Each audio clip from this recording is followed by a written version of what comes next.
What's up YouTube? Brian here, back again with another video, and today we're doing part 2 in my series of what were my most productive rod and reel combos for the 2022 season. So it's December here, everything's locked up here in Minnesota, so now it's like, it's winter, we gotta find things to do, right? So I'm making these videos. I'm gonna leave the link up here in the corner. I did the largemouth video, so I did my top 5 most productive combos for largemouth fishing, and then today we're gonna talk about the top 5 productive combos for smallmouth fishing. So a little bit about myself. I live here in the Twin Cities, Minneapolis, St. Paul area, but I also have a camper over in northwest Wisconsin. It's near a town called Spooner. So you Wisconsinites, you probably know what Spooner is. And I spend my weekends running around all over the place in northwest Wisconsin chasing smallmouth. So I go to a lot of different smallmouth lakes. So I have a different kind of loadout when I go chasing smallmouth than when I'm largemouth fishing. And so picking out my top 5 smallmouth combos for this particular video was actually really easy. And we're going to dive into those in a second, but first off, I got to do a little housekeeping. If you are not following me on Instagram, you should be, because next week I'm going to be posting a giveaway for this bad boy, a brand new 2022 Daiwa Procyon 3000 MQ. So I picked this up at Omnia, bought it with my own money. I'm giving this sucker away. It's about a $180 spinning reel, brand new, never had line on it. Just took it out of the box, and we're going to give this away to someone on my Instagram account. Look for that post early next week, but go follow me right now so you know when that's going to drop. Someone's going to win this bad boy.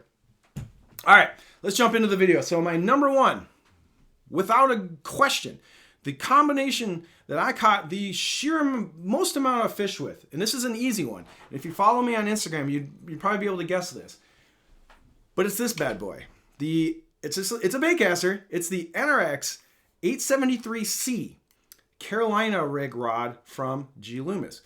Currently I have it paired up with the Bantam, the new Bantam. This is the 7-speed. I don't have line on it because I had a little snafu with the line and I had to take the line off. I'm not going to reline it for next year. But anyway, point is, this is the reel I ran on it most of the season. Before this, I had a Metanium on it. Anyway, this is my primary football jig rod, and I almost always have a football jig rod on the deck when I'm smallmouth fishing.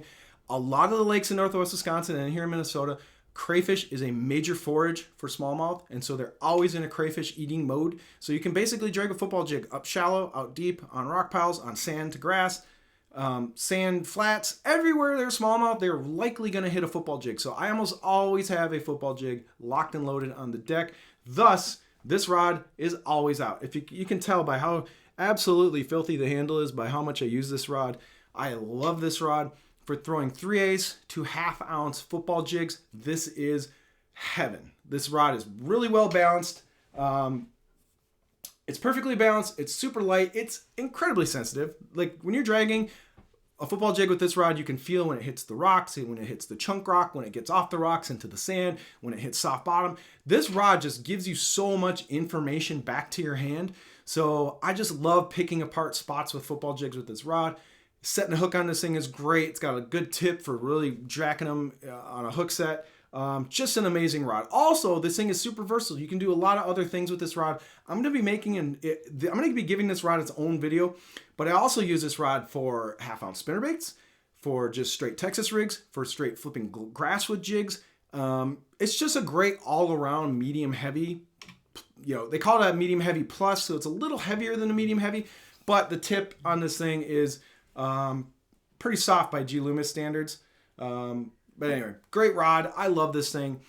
If I could just catch smallmouth with one combination, I think I could go to most smallmouth lakes across Minnesota and Wisconsin with just this rod and a half-ounce jig, and I could probably catch a smallmouth or two somewhere in the lake. So anyway, that is my number 1 favorite combo, without a doubt.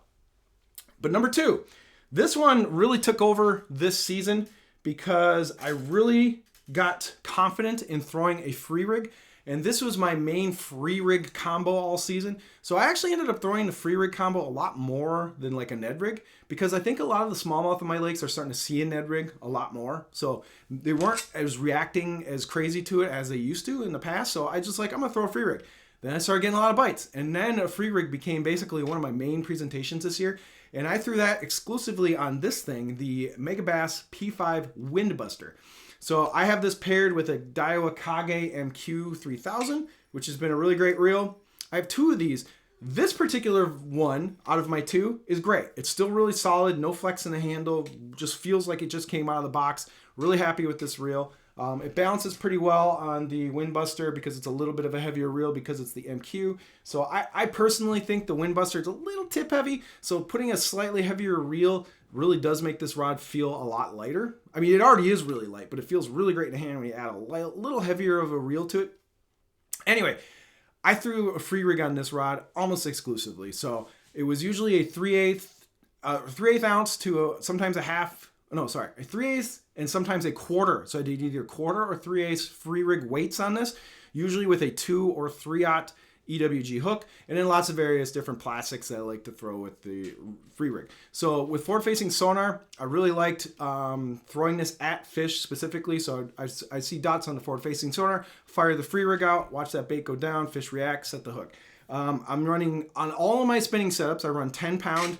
I run 10-pound braid. In this particular case, it is Daiwa J Braid Grand to a 8-pound, usually Seaguar Invisix fluorocarbon leader. So that's pretty much it. Fluorocarbon leader, 10-pound line, all my spinning setups. Love the Windbuster, really sensitive. This also doubles as a pretty good hard bait rod. So when I wanted to throw like 110 juniors or smaller, more micro jerk baits, use the Windbuster. This can also throw small top waters, so those Pop X's, any smaller top waters, smaller walking baits, this thing can absolutely throw those. So a decent rod for throwing some hard baits. Amazing free rig rod. You can also throw finesse jigs on this thing as well. It's got a lot of power. Anyway, love the Windbuster. I don't love the handle. In fact, I kind of hate the handle on these, but the rod is so good itself, I kind of look past it because it's been a really fun rod to use and got a lot of bites from me on the free rig this year. So that's my number 2 for sure. Now the rest of these I would say are pretty much equal. Those are the two, like the 873 and the Windbuster. Always use them, always on my deck. Never smallmouth fished without them out, basically.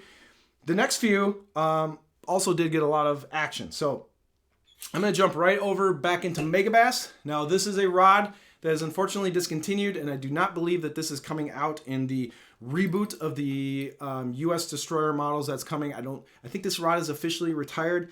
This is the Megabass Brigand. This is a bigger rod. This is a 7.4 medium to medium heavy. This is a pretty powerful rod, but it does have a pretty soft tip, but it's got a ton of power. This rod is essentially 3 things for me. Number 1, this is my dark sleeper rod. So all dark sleepers I'm throwing on this thing. Number 2, finesse jigs. So I love throwing finesse jigs on this rod. There's various finesse jigs I like to throw. Right here I got the Nishini, the new Nishini Lureworks jig. But I threw a lot of the Power Finesse Z-Man cross-eye jig on this thing.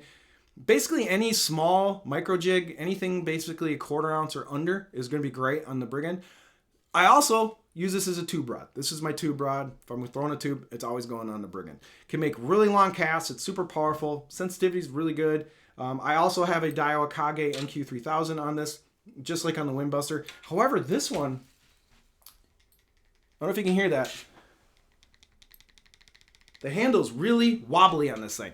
This particular Kage MQ feels way looser and a little not as great as the other Kage MQ I have, which is a thing with Daiwas. I don't know why some Daiwa reels, even like high-end $300 spinning reels, wiggle and break in a little bit and get kind of loose. It's one of my complaints with certain Daiwa reels. I mean, just Daiwa in general, they seem to like lose some of the tolerances after you use them. I don't know if you guys have experienced this, but if you have, drop a comment down in the description. Let me know I'm not crazy, but when I spin this thing and I'm actually reeling in a fish or whatever, I can hear it knock. It kind of goes, when it spins around, kind of annoying. So I got one Kage MQ that's great. Feels still new out of the box. And then that one, it's a little wiggly. And I don't know why. Okay, so the Brigand, the Windbuster, the 873. The next rod that I use all the time with smallmouth fishing, especially when we're going deep, is the NRX 872 NRX Plus. So this is the 872S. This rod is what I'm always throwing a paddle tail swim bait on. So I still have a head on here. So anytime I'm throwing a paddle tail swim bait, usually I'm throwing a 1/4 ounce on this. That's kind of my starting weight. Any kind of ball-headed jig, or in this case, a Outcast GoldenEye tackle swim bait head, and any kind of paddle tail. Spark shads, Kitex, Jekyll rhythm waves, whatever whatever boot tail swim bait you want to throw, this thing is the juice. This rod is amazing for fishing 10 feet and deeper. So if you got to throw like 10, 15, 20, even 30 feet down to those schooled fish, this rod makes really long casts. It's the 7.3 with that really kind of, you know, for Loomis standards, it's got a whippy tip. I mean, by most rod standards, maybe it's not so whippy, but for Loomis, this does have the soft tip, quote unquote. On this rod, all season, I ran an X-Sense 3000, or no, 4000. So this is the old X-Sense. This is the one that's based off the Stella platform. This is the previous model. Really love this reel. This reel is so smooth. Makes really big, long casts on this rod. You can just launch a swim bait out. But also, there's a lot of great things that this rod does. I use this for largemouth fishing for Nico rigs. So anytime I'm fishing Nico rigs and grass, it's always going on 872. You can absolutely throw Ned rigs on this, especially deep Ned rigs. If you got to throw a little heavier of a Ned rig, even up to like 1/4 ounce. Deep, heavy Ned rigs, great for this thing. You can use this for like the Demiki rig, like moping or whatever they call it. So where you just have that minnow plastic sitting right under the boat, like forward-facing sonar, and just kind of shaking and jigging it at like suspended or fish on the bottom. Also great. There's just a lot of good stuff you can do with the 872. It's really versatile. It's a big rod, like fishing it. You've got a big long handle. It's a big, I mean, this thing feels big in the hand, but that's what she said. But it's a great rod. Love it. Always going to be on my deck for throwing paddle tails, because sometimes those smallmouth are not keying in on the crayfish and they're chasing schools of bait fish around and perch. That's when you got to switch over to the boot tail and you got to start busting out the 872. So also caught a lot of walleye on this rod. This, just a side note, if you're a walleye fisherman and you're throwing a lot of plastics, 872S, awesome walleye stick for targeting walleye schools. Just want to note that. All right, last but not least, I got to throw in a drop shot rod. And in this case, it is the Megabass Orochi whip snake. So I usually was throwing the drop shot on the Landsat, the P5 Landsat, but I broke that rod this season. Then I had to bring back out the whip snake as my primary drop shot rod, and I forgot how great of a drop shot rod this is. Like, it kind of got benched a little bit when I was playing with the Landsat, but man, you don't need to get a more expensive drop shot rod than the whip snake. This thing is fantastic. So I'm usually throwing 1/4 ounce, sometimes even 3/8 drop shot with this. I have forward-facing sonar on my boat, so having a good drop shot setup is essential, because you're a lot of times you're just dropping on a fish that you see on your active target or your forward-facing sonar, and you're flipping right out to them. Love this rod. Super, super versatile. I did a lot. You can do a lot of stuff with the whip snake besides a drop shot, but I used it exclusively as a drop shot for pretty much the whole season. On it, I have the Daiwa Ballistic 3000. Well, actually, I'm sorry. This is a 2500 Ballistic. I changed the handle to one of those like Megabass cork handles just to make it a little trick. As usual, 10-pound braid to an 8-pound fluorocarbon leader. Just is the drop shot rod. I keep this thing out all the time. Just a little pro tip, go get one of your wife's or girlfriends or daughters or cousins hair ties. Find a girl, grab their hair tie, throw the hair tie down at the bottom of the end of the rod, and that's where you can slip your drop shot weight into, and it ain't going anywhere. So I love the little hair, the hair tie trick for your drop shot weights. Just fun fact. And it's cheap and it's easy, and these things never break. Okay, so whip snake was on my deck a lot, especially when I was trying to target specific fish on the active target. It's usually going to be either the whip snake on a drop shot or the free rig is kind of what I was busting out. All right, we got to do an honorable mention, right? Like, those are my top 5 slam dunk can't miss combos. Caught a lot of fish on. There's one combo though. There's one specific lake in Wisconsin that has a lot of wood, tons of laydowns, and the fish, smallmouth specifically, love wacky senkos around the wood on that particular lake. So a lot of the time I was catching smallmouth on this, the Shimano Conquest 842S. This was like, when I went to this particular lake in Wisconsin, this is pretty much the only rod I had on the deck. I had other stuff, didn't really use it. I whacked smallmouth left and right on this thing, throwing a senko around, and I did it many, many times this year. So I have to give this an honorable mention because this is a fantastic wacky rig rod. I could get this under tree limbs. I could get this around docks. Basically fishing any kind of hardcover and wood with a wacky rigged senko for smallmouth. A lot of people don't remember smallmouth love wacky senkos. It's a really easy bait to catch them on, especially if you're like bringing out people who are new to fishing and you're taking them to a smallmouth lake. Give them a wacky senko. They're going to get bit. Kind of maybe an overlooked smallmouth presentation, I guess. Anyway, love throwing on this. And of course on this I have the new Stella FK. and the 3000 side. So this is like my most bougie setup. And let me tell you, I loved using this with wacky worms around hard structure over in Wisconsin. I also got to give a shout out to the Daiwa Steez AGS Bottom Contact 2.